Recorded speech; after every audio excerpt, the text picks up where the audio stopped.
Welcome, folks. I am Jaby Koay, joined by Trisha Cummings. What's up, guys? And we're looking at Dolemite Is My Name, trailer number 1. This is an Eddie Murphy movie. I was just watching Comedians in Cars, drinking coffee or whatever with Seinfeld.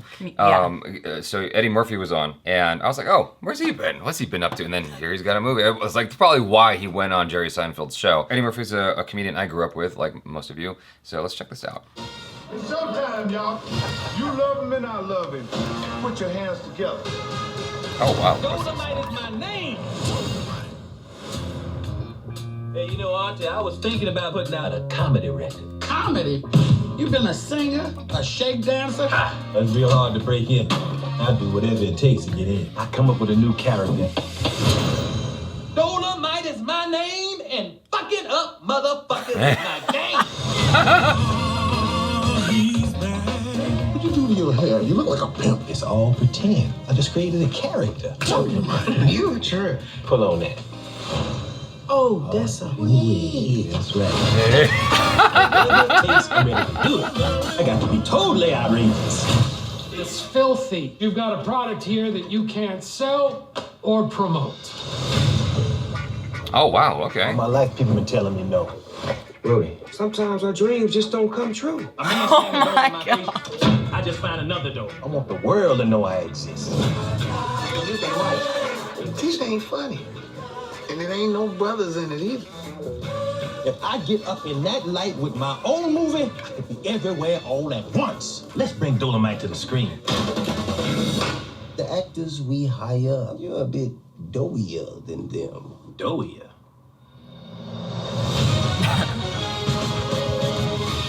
Hey, that's Dervin Martin. I'm offering you a role in my new motion picture. You think you could just walk up here and hire me? No. What if we let you direct? In storytelling, it's always best. Oh, I love him. Write what you know. Ain't nothing to talk about my personal life. I deal with the nightlife, club owners and mobsters and lots of pimps and kung fu. Do you know karate? No, but I'm a fast learner. I can learn how to chop me a motherfucker. Action.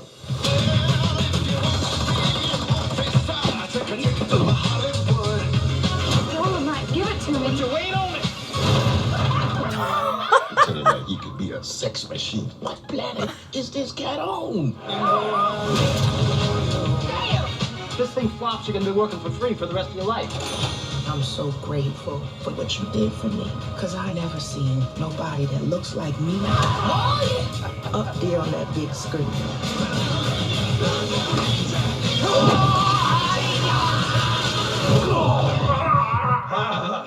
God damn, Dolemite. Great God in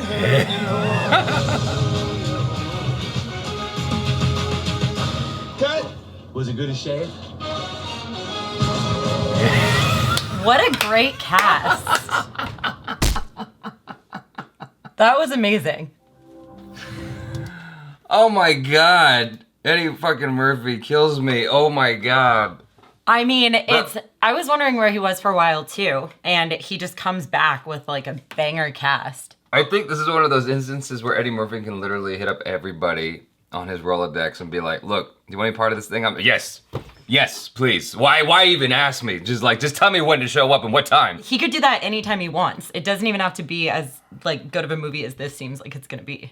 It's Eddie Murphy. Yeah. It'd be like Quentin Tarantino calling someone and then being Well, like, no, exactly. I mean, that's exactly what it is. And he's bringing everybody in here. Everyone's got a cameo, including Snoop Dogg. Oh my God.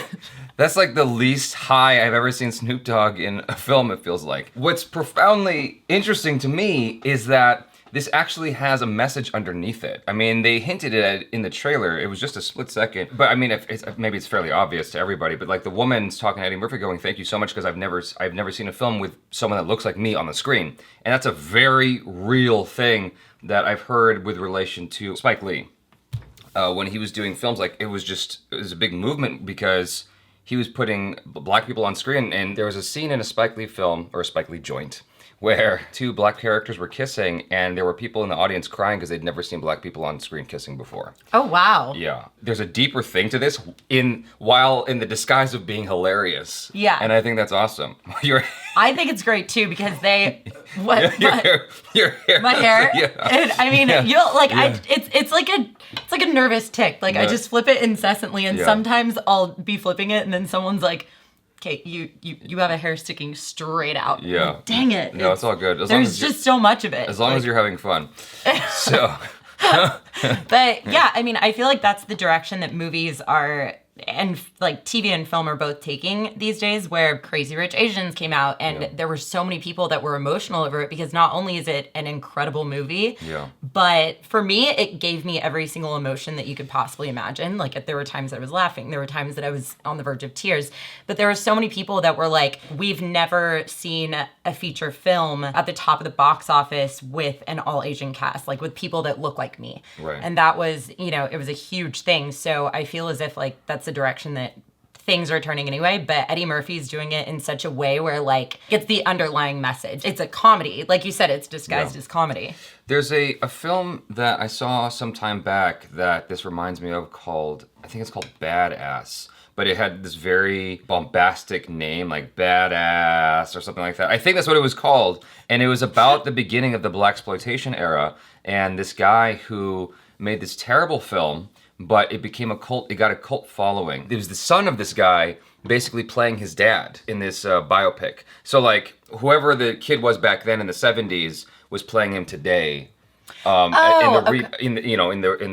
biopic of this guy doing, you know, making the first blaxploitation film and whatnot, and they hired Earth, Wind and Fire. That's when Earth, Wind and Fire was unknown, and so this guy was struggling to get this movie made, and then it blew up and became the beginning of the blaxploitation era. It was crazy. If you guys are interested in like these kinds of films, the other one, if you're looking for a comedy in this light, but it's not about making movies, just a comedy, is Black Dynamite.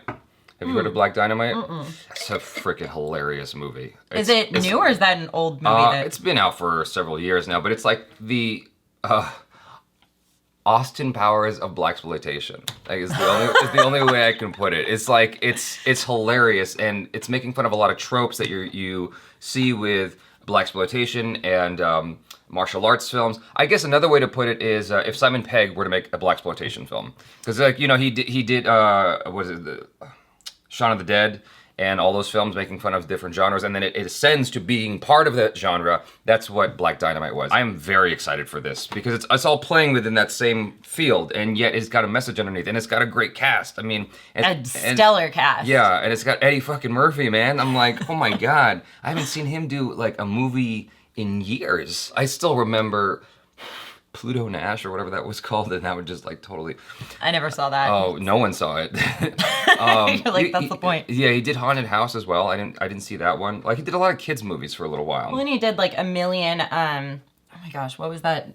The last like movie franchise that he did. Oh, Nutty Professor. Nutty Professor, yeah. He did a bunch of those. That was wildly successful. Yeah, as they should have been. Yeah. So, yeah, he's got a nice big house now. You go watch... Comedians and Cars Drinking Coffee, or whatever the name of the show is. It's like Zach Galifianakis' his name. I can never get it right. But I just messed it up again, I'm sure. Galifianakis. No, yeah, you got it right.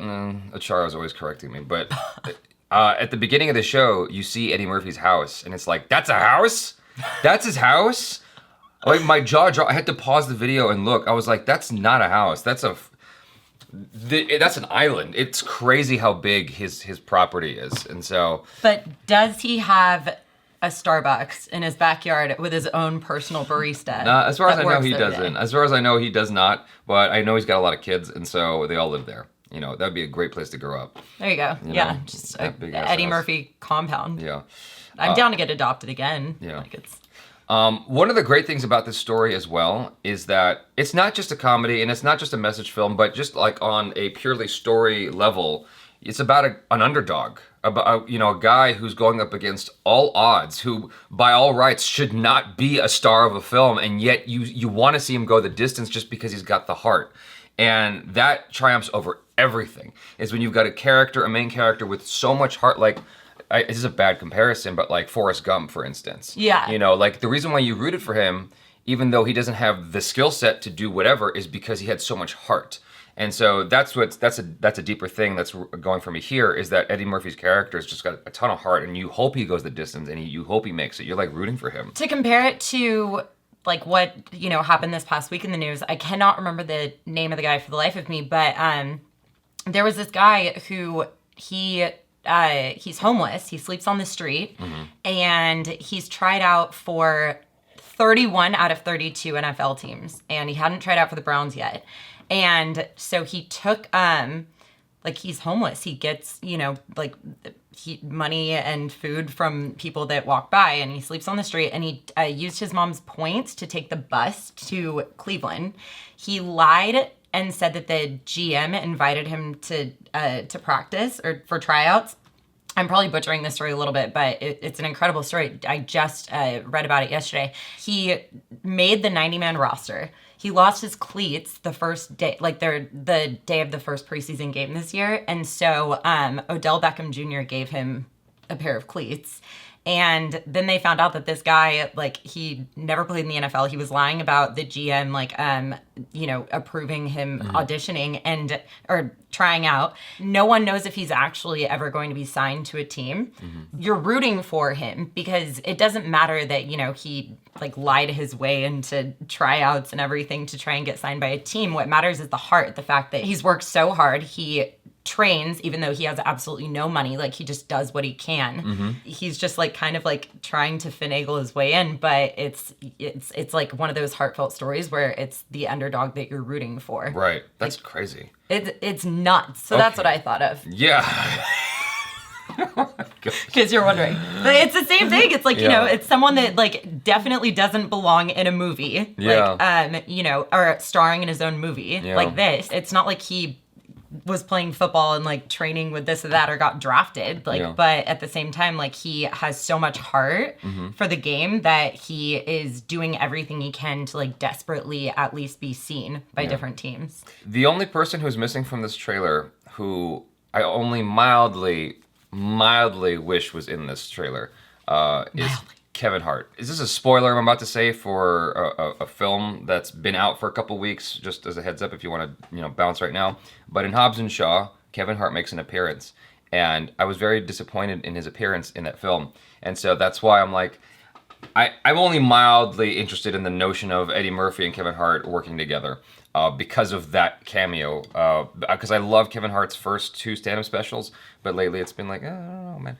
But yeah, his last one, I was like, oh. Yeah, and so, but the thing about it is, there's always been like this weird kind of thing between Eddie Murphy and Kevin Hart, because Kevin Hart said he sold out more than Eddie Murphy or something like that, or he had something like this is like weird rivalry going on. And so I would like to see them in a film together at some point just because of that rivalry. Anyways, you guys, thanks so much for hanging out with us. Do let us know your feelings in the comments below. Check out Trisha on the social media. Subscribe if you haven't already. Hit the bell icon so you get notified every time we drop another video. Check out our other reactions, reviews, short films, and vlogs. I'm Jaby Koay. This is Trisha Cummings. Peace out.